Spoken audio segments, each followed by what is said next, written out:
Viewers, আজকে আমরা আপনাদেরকে যেই গুরুত্বপূর্ণ একটি টিউটোরিয়াল দেখাবো তা হচ্ছে কিভাবে মাটির চুলা তৈরি করতে হয়। মাটির চুলা তৈরি করতে আমরা একটি মাটির মণ্ড তৈরি করে রেখেছিলাম, সেটাকে আমরা ভিতর থেকে মাঝখানে ছুরি দিয়ে আমরা এখান থেকে মাটিগুলো তুলে নিয়েছি। এখন আমরা দেখব যে মাটির চুলাটাকে চেয়েছে কিভাবে মাটির করতে হয়, মাটির চুলা কিভাবে তৈরি করতে হয়। আসুন তাহলে আমরা দেখি কিভাবে তৈরি করতে হয় মাটির চুলা।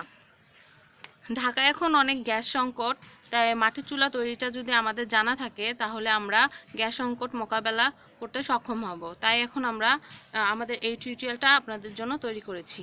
আসুন তাহলে দেখি কিভাবে করে।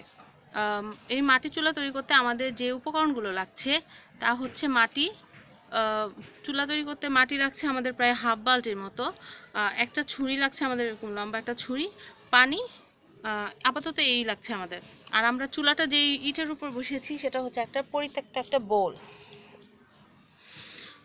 আমরা এখন দেখছি চুলার চারদিকটা এরকম তিন কোণাটা একটা মাথার মতো রেখে এই জায়গাটায় আমরা একটা গর্ত করে নেব এখান দিয়ে লাকড়ি ঢুকানোর জন্য।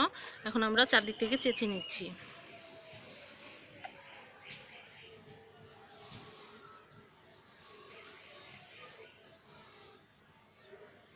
ভিউয়ার্স, আপনারা যদি আমাদের এই টিউটোরিয়ালটি দেখেন তাহলে আপনারা হয়তো নিজেরাই বাসায় মাটির চুলা তৈরি করতে পারবেন কারো হেল্প ছাড়া। আমরা চারদিকটা খুব সুন্দরভাবে সুচারুভাবে চেঁচে নিচ্ছি এবং চুলার যে শেপ, মাটির চুলার যে শেপটা আমরা ওটা দিয়ে নেওয়ার চেষ্টা করছি।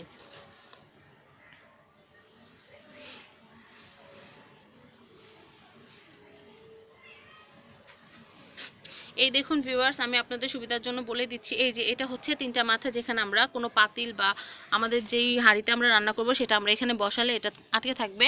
আর আমরা এই যে কোণাটা তৈরি করছি এই কোণাটা থেকে আমরা একটা গর্ত বানিয়ে নেব, যেই গর্তটাতে আমরা লাকড়ি ঢুকিয়ে আমরা রান্না করব। আর এই যে গর্তটা, এটাতে আমাদের ছাইটা জমা হবে, লাকড়িটা থাকবে।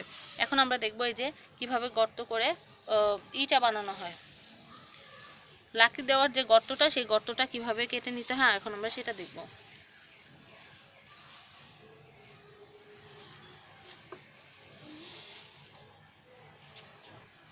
আমাদের খালামণি খুব সুন্দর করে আমাদের চুলাটা বানিয়ে দিচ্ছে।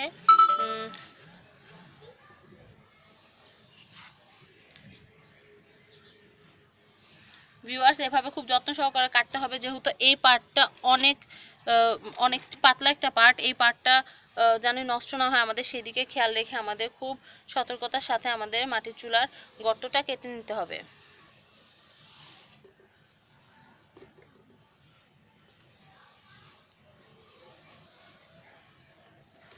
ভিউয়ার্স দেখুন, আপনারা দেখতে পাচ্ছেন খুব সুন্দরভাবে গোলটা কাটা হয়ে গিয়েছে।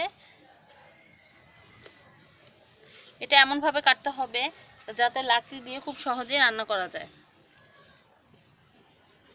এরকম আপনাদের বাসায় এক একটা চুলা থাকলে আপনারা ইচ্ছা করলে, গ্যাস না থাকলেও আপনারা নিজেরা একটা বাঁশ বা একটা লাকড়ি জোগাড় করলে আপনারা রান্না সেরে ফেলতে পারবেন।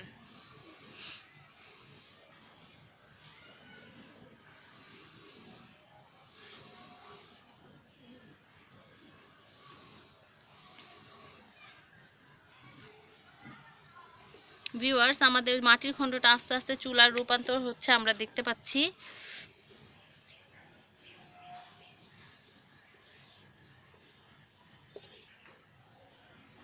আমরা প্রথমে একটা মণ্ড তৈরি করেছিলাম, মণ্ডটা থেকে আমরা মাঝখান থেকে কেটে নিয়েছি।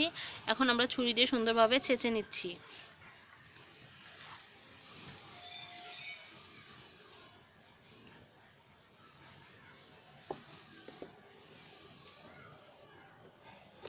ভিউয়ার্স, আমরা ভিতর থেকে আমাদের এই সাইডে যে এক্সট্রা যে মাটিগুলো আছে আমরা সেই মাটিগুলো সুন্দর করে চেঁচে গর্ত করে নিচ্ছি, যাতে আমাদের লাকড়ি দিতে কোনো সমস্যা না হয়।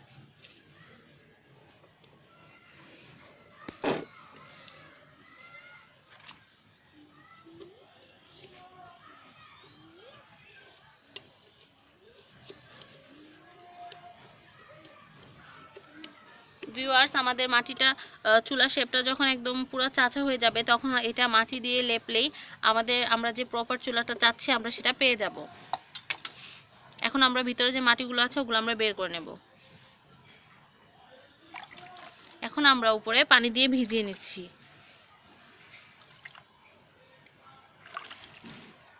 ভিউয়ার্স, মাটির চুলা তৈরি করাটা খুবই ধৈর্যের এবং বুদ্ধিমত্তার কাজ। তা আমরা খুবই দেখতে পাচ্ছি।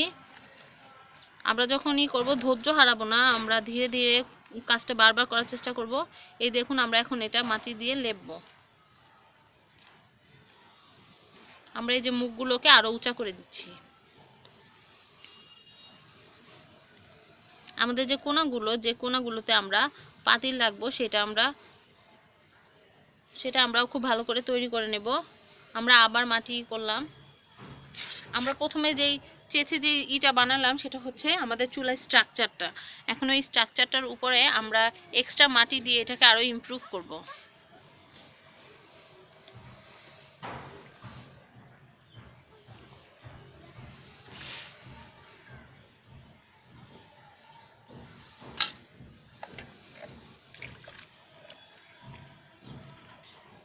ভিউয়ার্স, আমরা এইভাবে যে মাটির থুপগুলো আপনারা দিতে দেখেছেন, আমরা পানি দিয়ে এই সাইডগুলোকে উঁচা করে এভাবে হাত দিয়ে সুন্দর করে